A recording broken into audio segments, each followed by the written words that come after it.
Bismillahirrahmanirrahim. Assalamualaikum warahmatullahi wabarakatuh. Ketemu lagi dengan Ibu ya. PPT-nya sudah Ibu share barusan. Nah, sekarang kita Ibu coba jelaskan. Barangkali ada yang tidak terlalu memahami kalau hanya baca-baca saja. Ini sedikit penjelasan dari Ibu mengenai PPT yang Ibu barusan share ya.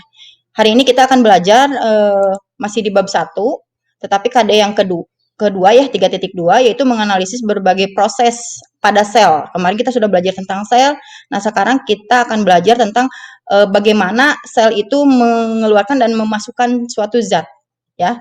Jadi kita akan belajar tentang mekanisme transport pada membran sel. Nanti kita akan belajar tentang difusi, osmosis, transport aktif, transport pasif ya, seperti itu.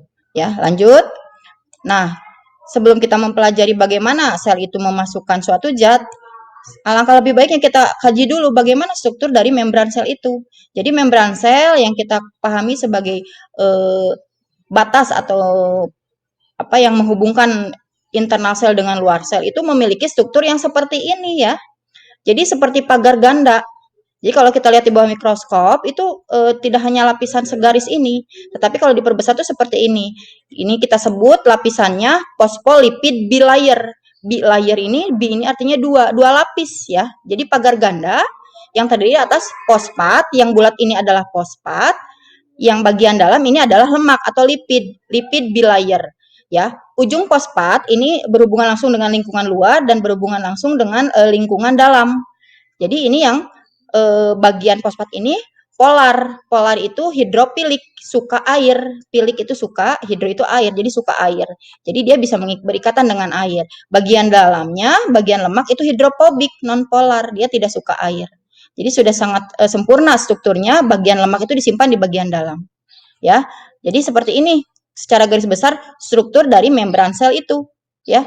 Jadi membran sel ini tidak hanya lipid bilayer, tidak hanya phospholipid bilayer, ada proteinnya juga. Ini protein integral yang menyelip-nyelip di antara phospholipid bilayer ini, dan ada protein periferal yang nempel. Ya, lanjut ya. Nah, Ibu pindahkan.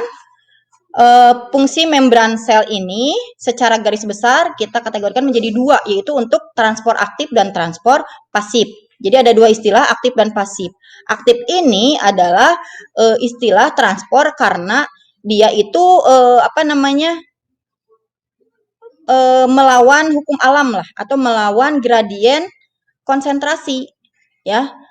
Filosofinya kan kita mau memindahkan air dari tempat tinggi ke tempat rendah itu nggak usah pakai apapun ya. Tapi kalau kita mau nyedot air dari sumur ke atas harus pakai tenaga, yaitu sanyo ya, atau pompa air. Nah, di sini jadi ada transport aktif, transport atau pemindahan suatu zat yang membutuhkan energi, dan ada transport pasif, yaitu pemindahan suatu zat tanpa ada peran serta energi. Ya, oke, next. Nah, sebelum kita pahami dulu, sebelum kita ke sebentar.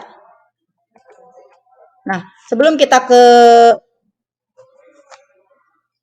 materi tentang bagaimana zat itu berpindah, kita pelajari dulu larutan itu.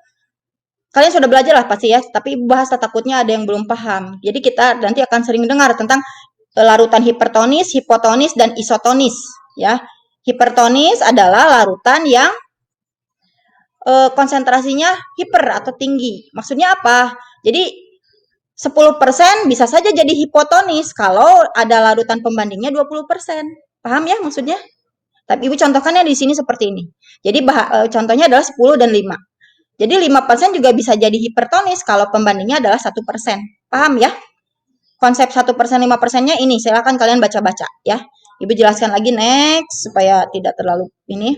Nah, tadi kita pahami ada dua macam mekanisme transport dalam membran sel secara garis besar. Ada transport pasif dan ada transport aktif. Pasif adalah transport zat yang tidak memerlukan energi untuk melewati membran sel karena tidak melawan gradien konsentrasi. Ada 3 macam transport pasif, ada difusi berfasilitasi, dan ada osmosis. Difusi itu adalah proses berpindahnya suatu zat dari larutan konsentrasi tinggi ke bagian yang konsentrasi rendah ya. Jadi seperti kalian bikin teh manis atau bikin